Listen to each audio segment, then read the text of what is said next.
பொதுவாக ஸ்கூல்ஸோட ஃபங்க்ஷன் அப்படின்னாலே ஆட்டம் பாட்டம் கொண்டாட்டம்னு செம்ம ஜாலியாக இருக்கும். அந்த நாளே வந்து ரொம்பவே சிறப்பான நாளாக எல்லாருமே செலிப்ரேட் பண்ணுவாங்க. அந்த வகையில் சென்னையில் இருக்கக்கூடிய டான் பாஸ்கோ ஸ்கூலில் வருஷம் ஆண்டு விழா நடக்கும். அந்த வகையில் இந்த வருஷத்தினுடைய ஆண்டு விழா வந்து இன்னைக்கும் நாளைக்கும் நடக்க இருக்கு. இங்கே வந்து சிறப்பு விருந்தினராக நடிகர் விவேக் வந்து கலந்துக்கிட்டாரு. அது மட்டும் இல்லாமல் இன்னொரு சிறப்பம்சமும் இருக்கு. அது என்னன்றதை இப்போ நம்ம பார்த்து தெரிஞ்சுக்கலாம். சாதாரணமாக ஒரு பள்ளியின் விழா என்றால் பள்ளி மாணவர்கள் ஆட்டம் பாட்டம் கொண்டாட்டம் என அந்த ஒரு நாளை மகிழ்ச்சியாக சிறப்பிப்பார்கள்.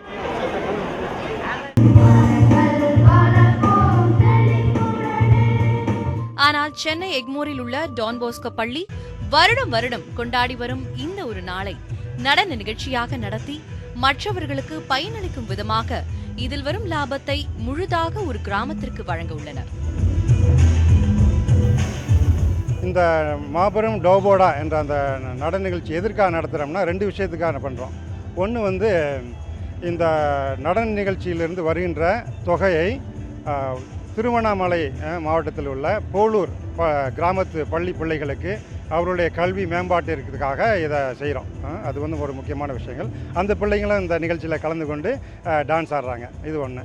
ரெண்டாவது வந்து எங்கள் டான் பாஸ்கோ பள்ளியில் எப்பொழுதுமே அந்த படிக்கிற பருவத்திலிருந்தே நம்மை விட வசதி குறைந்தவர்களுக்கு உதவி செய்ய வேண்டும், ஒரு தாராள மனப்பான்மை வேண்டும், ஒரு பரந்த மனப்பான்மை வேண்டும். அந்த ஒரு காரணம் இந்த படிக்கிற பருவத்திலே வரணும் அப்படிங்கிற ஒரு காரணத்துக்காகவும் இந்த நிகழ்ச்சியை பண்ணிக்கிட்டு இருக்கோம்.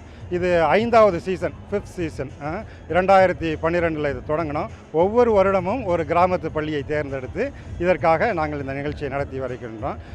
இதற்கு பெற்றோர்களுடைய பிடிஎம் மெம்பர்ஸ் அவர்கள், மாணவர்கள், மற்ற பள்ளி மாணவர்கள், பெற்றோர்கள் எல்லோரும் பெருமளவில் ஆதரவு தெரிவிக்கிறதுனால தான் இந்த நிகழ்ச்சி வந்து ரொம்ப வெற்றிகரமாக போயிட்டுருக்கு.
பறந்து விட்டது, அணில் வளர்த்தேன், ஓடிவிட்டது, மரம் வளர்த்தேன், இரண்டும் திரும்பி வந்து விட்டது.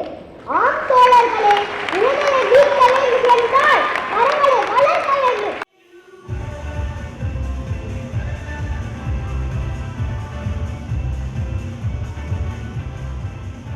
கல்ச்சுரல் ஆக்டிவிட்டீஸ் மூலமாக நம்ம சில்ட்ரனுக்கு வந்து நல்ல விஷயங்களை சொல்லித்தரலாம், நல்ல விஷயங்களுக்கு அதை யூஸ் பண்ணலாம் அப்படின்ற ஒரு ஐடியாவில் தான் இது ஆரம்பிச்சது. So that is டோபோடா.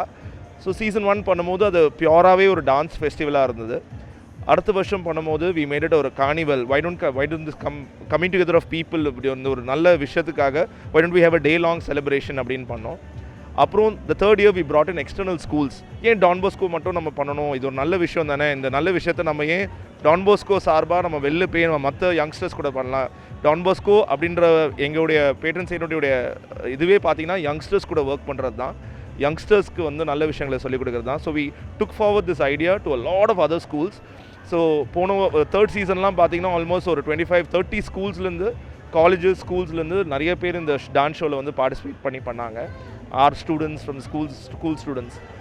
அப்புறம் இந்த வருஷம் வி தாட் ஓகே, இது வந்து இவ்வளோ ஒரு நல்ல விஷயம், இவ்வளோ யங்ஸ்டர்ஸ்க்கு ஒரு அட்ராக்ஷன் இருக்குது, இதை வந்து நிறைய பாசிட்டிவான விஷயத்துக்கு நம்ம யூஸ் பண்ணலாம் அப்படின்ற ஒரு ஐடியா வந்தது. ஸோ அந்த ஐடியாவில் தான் ஃபாதர் எப்படி சொன்னார்னா, வை டோன்ட் வி ஒரு சோஷியல் இனிஷியேட்டிவும் இதுக்கு அட்டாச் பண்ணலாம் அப்படின்னு. ஸோ இந்த வருஷம் பார்த்தீங்கன்னா ஒரு அடுத்த ஸ்டெப்பு கொண்டு போய் இது ஒரு டான்ஸ் ஃபெஸ்டிவல், ஒரு ஒரு ஒரு ஃபண்ட் ரைசிங் ஷோவை தாண்டி இந்த வருஷம் வந்து we have launch some campaigns to it. So one of the beautiful campaigns we have launch is the go green campaign. ஏன்னா நம்ம இந்த ஜென்ரேஷன் நம்ம வந்துட்டோம், அடுத்த ஜென்ரேஷன் தான் வந்து they are going to live in this world. அவங்ககிட்ட வந்து they should understand the importance of trees and the nature and how much it supports us. So அவங்ககிட்ட இந்த விஷயத்தை கொண்டு போய் சேர்க்கணும், இந்த மாதிரி ஒரு விழாவில் இந்த மாதிரி யங்ஸ்டர்ஸ் இருக்கிற ஒரு கேதரிங் ஆஃப் யங்ஸ்டர்ஸ் இருக்கிற இடத்துல சேர்க்கணுன்றக்காக we thought it's the right place to launch it. 2 நாட்கள் கொண்டாடப்படும் இந்த விழாவில் இன்று சிறப்பு விருந்தினராக கலந்து கொண்ட நடிகர் விவேக் பள்ளி வளாகத்தில் தன்னை நினைவுபடுத்தும் விதமாக ஒரு மரக்கன்றை நட்டார்.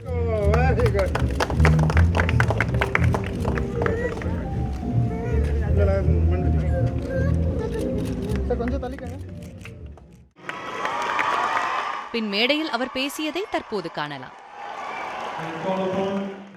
வார்தா அப்படின்னு ஒரு புயல் வர்ற வரைக்கும் மெட்ராஸில் இருக்கவங்களுக்கு மரத்தோட அருமையே தெரியல. தமிழ்நாட்டில் உள்ள அத்தனை மாணவர்களும் இளைஞர்களும் ஒன்று சேர்ந்து ஜல்லிக்கட்டுக்காக போராட்டம் நடத்துகிற வரைக்கும் நமக்கு நம்முடைய மாடுகளின் அருமை தெரியல, நம்முடைய காளைகளின் அருமை தெரியல, நம்முடைய நாட்டு மாடுகள் தருகின்ற பாலை பற்றிய அதில் இருக்கின்ற சத்துக்களை பற்றி அந்த A2 பால் இதை பற்றிலாம் தெரியாமலே ஒரு அவேர்னஸ் இல்லாமல் இருந்தோம். ஆனால் இன்னைக்கு தமிழ்நாட்டில் எங்கே பார்த்தாலும் மரம் வளர்ப்பதை பற்றியும் நம்முடைய தமிழர்களாகிய நம்முடைய பழக்க வழக்கங்கள், நம்முடைய மாடு, நம்முடைய சித்த வைத்தியம், நம்முடைய உணவு, இங்கு தயாரிக்கப்படுகின்ற உணவு, இதை பற்றி ஒரு பெரிய அவேர்னஸ் வந்திருக்குது. ஸோ இதுக்கெல்லாம் பெரிய புரட்சி எப்படி வந்துச்சு? மாணவர்கள் இளைஞர்கள் ஒன்று சேர்ந்ததுனால தான் அவ்வளோ பெரிய புரட்சி தமிழ்நாட்டில் வந்தது. ஆனால் இதை இங்குள்ள மாணவர்களும் இளைஞர்களும் இதோடு விட்டுறக்கூடாது, இதை தொடர வேண்டும். எல்லாமே கவர்மெண்ட் செய்யணும் அப்படின்னு நினைக்கக்கூடாது. ஒரு மரம், அதான் சொன்னார் நம்முடைய கலாம் அவர்கள் சொல்லும்போது என்ன சொன்னார்னா, அவர் என்கிட்ட 2009 சொன்னார், விவேக் நீங்கள் வந்து மரம் நடுங்கள் அப்படின்னு என்கிட்ட ஒரு அசைன்மெண்ட் கொடுத்தார். அப்போ நான் சொன்னேன், மரம் நடுங்க நான் சினிமாவில் சொல்கிறேன், அதுதான் என்னால் முடியும், நானே போய் எல்லா இடத்துலையும் மரம் நடுறதுங்கிறது எப்படி டாக்டர் முடியும்னு கேட்டேன். அப்போ அவர் சொன்ன வார்த்தை, you start help will come. என்ன சொன்னார்? நீ ஆரம்பி உனக்கு உதவிகள் வந்து சேரும்னார். அதே போல் நான் ஆரம்பித்தேன், அதுக்கப்புறம் நிறைய ஹெல்ப் வந்தது. இன்றைக்கி தேதிக்கு 28,73,000 சாப்ளிங்ஸை நான் பிளான் பண்ணியிருக்கேன். பிளான் பண்ணுறதுக்கு காரணமாக இருந்திருக்கிறேன், அப்படி தான் நான் சொல்லணும்.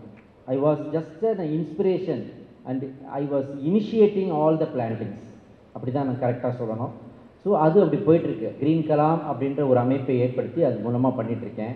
இங்கே ஃபாதர் என்னை கூப்பிட்டோன்னே சரி ஓகே இப்போது என்னன்னு கேட்டால், இந்த மாதிரி எல்லா ஸ்டூடெண்ட்ஸுக்கும் நாங்கள் வந்து 1000 சாப்ளிங்ஸ் கொடுக்க போகிறோம், அதோட 200 இன்றைக்கி ஸ்டார்ட் ஆகுது, தொடர்ந்து மீதி 800 முடிப்போம், 1000 சாப்ளிங்ஸ் சொன்னாங்க. ரொம்ப சந்தோஷமாக வந்தேன், வந்து உங்கள் எல்லோரையும் பார்த்தேன், இந்த சாப்ளிங்ஸும் பார்த்தோம். சாப்ளிங்ஸை வீட்டுக்கு எடுத்துகிட்டு போய் கண்டிப்பாக நடுவீங்களா, வளர்ப்பீங்களா?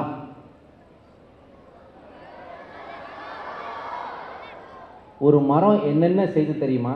ஒரு மரம் நிழல் தருகிறது, நாம் சுவாசிக்கின்ற ஆக்சிஜனை கொடுக்கிறது, மண் அரிப்பை தடுக்கிறது, ஏராளமான பறவைகளுக்கும் சிறு பூச்சிகளுக்கும் புகலிடமாக இருக்கிறது.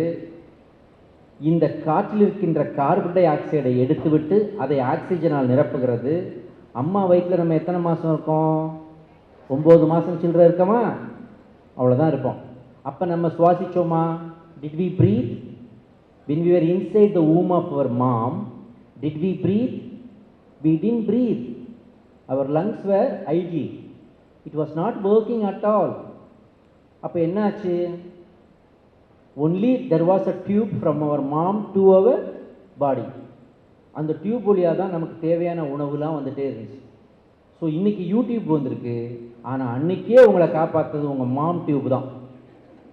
So mom tube is greater than YouTube, அதை மறந்துடக்கூடாது. நடிகர் விவேக் செய்தியாளர்களுக்கு அளித்த பேட்டியில் போராட்டத்திற்கு மாணவர்கள் ஒன்று கூடினால் மட்டும் போதாது, இது போன்ற சமூக வேலைகளில் ஈடுபடவும் ஒன்று கூட வேண்டும் எனவும், அப்படி களம் இறங்குபவர்களுடன் சேர்ந்து பணியாற்ற தான் தயாராக இருப்பதாகவும் தெரிவித்தார். Since youth has taken everything in their hands recently, இளைஞர்கள் எல்லாமே அரசு வந்து தான் என் தெருவை சுத்தம் பண்ணணும், அரசு வந்து தான் எங்கள் ஊருக்கு தண்ணி ஏற்பாடு பண்ணணும், அரசு வந்து தான் எங்கள் ஏரியை தூர் வரணும் அப்படின்னு இனிமேல் எதிர்பார்க்காதீங்க. எதிர்பார்க்க தவறுன்னு சொல்லலை, கவர்மெண்ட் செய்யும், அது ஒரு ஸ்பீடில் பண்ணுவாங்க அவங்க. நீங்கள் ஏன் உங்கள் கிராமத்தையோ, இப்போ வந்து கிராமங்கள் தான் ரொம்ப கஷ்டப்படுது. சிட்டி வந்து வாரதா புயல் வந்ததுக்கப்புறம் தான் ரொம்ப கஷ்டப்பட்டிருக்கு. பட் கிராமங்கள் பல வருஷங்களாக வந்து தண்ணி இல்லாமல், மரம் இல்லாமல், வறட்சியில் ஏரிகள் காய்ந்து, குளங்கள் காய்ந்து கிடக்குது. ஸோ அந்தந்த ஏரியாவில் உள்ள இளைஞர்களும் மாணவர்களும் ஒன்று சேர்ந்து அவங்கவுங்க தனித்தனி அமைப்பை ஏற்படுத்தி ஏரியையும் குளங்களையும் தூர்வார முயற்சியை இப்போ தமிழ்நாட்டு இளைஞர்கள் கையில் எடுக்கணும். முதல்ல விவசாயி உயிரோடு இருக்கணும், அப்போ தான் வந்து அவன் காளமாட்டையோ பசுமாட்டையோ வளர்க்க முடியும். அந்த விவசாயி நல்லா இருக்கணும்னா அவனுக்கு விவசாயம் நல்லா இருக்கணும், அந்த விவசாயம் நல்லா இருக்கணும்னா நீர் இருக்கணும், நீர்பிடிப்பு இருக்கணும் ஒவ்வொரு கிராமத்துலேயும். அதுதான் ஏரிகளும் குளங்களும். ஸோ முதல்ல ஏரிகள் குளங்கள், அந்த ஊரில் உள்ள குப்பைகள், பிளாஸ்டிக், இதெல்லாம் மாணவர்கள் இளைஞர்களே சேர்ந்து எடுத்துகிட்டு, எப்போ அது மாதிரி ஒரு ஃபங்க்ஷனுக்கு என்னை கூப்பிட்டா நான் வர தயாராக இருக்கேன். அதை தான் நான் 6-7 வருஷமாக பண்ணிட்டும் இருக்கிறேன். மரம் மட்டும் நட்டுட்டு இருந்தேன். ஆனால் இப்போ ஏரிகள் குளங்கள் தூர் வர்றதா இருந்தாலும் நான் போக ரெடியாக இருக்கேன். எல்லா கிராமத்து இளைஞர்களும் கையில் எடுக்கணும். நல்ல விஷயங்களுக்கு ஒன்று சேருங்க. போராட்டம் நடத்துகிறோம், மறியல் பண்ணுறோம், அப்படி நான் சொல்ல வரல. நல்ல விஷயங்கள் அது நீங்களே கையில் எடுத்து அதை முடிக்கலாம். ஒரு 10,000 மாணவர்கள் ஒன்று சேர்ந்தால் ஈஸியாக ஒரு ஏரியை ஒரு வாரத்தில் தூர் எடுக்க முடியும். கோயம்புத்தூரில் அப்படி தான் எடுத்தாங்க. உக்கடம் ஏரி வந்து 360 ஏக்கர். அதை வந்து அந்த ஊர் மக்களே சண்டே வந்து அவங்களே வாலண்டரியாக வந்து அந்த மண்ணெல்லாம் வெட்டி ஓரமாக அந்த உக்கடம் ஏரியோட சென்டர்லேயே போட்டு அது ஒரு சின்ன மணல் குன்று மாதிரி ஆக்கி இப்போ பிரமாதமாக அது அவ்வளவு மழை பெஞ்சு தண்ணி நிற்கிது. அந்த குன்று நிரம்பி அதில் வந்து மரங்கள் நட்டு அது ஒரு சின்ன ஏரி தீவு மாதிரி இருக்குது. அங்கே நிறைய பறவைகள் இருக்கிறது. ஸோ மாணவர்கள், இளைஞர்கள் தமிழ்நாட்டின் அழகை அவர்களே பராமரிக்க முடியும், தமிழ்நாட்டின் நீர்வளத்தை அவர்களே நிலைநிறுத்தி கொள்ள முடியும். அதை தான் நான் சொல்ல வரேன்.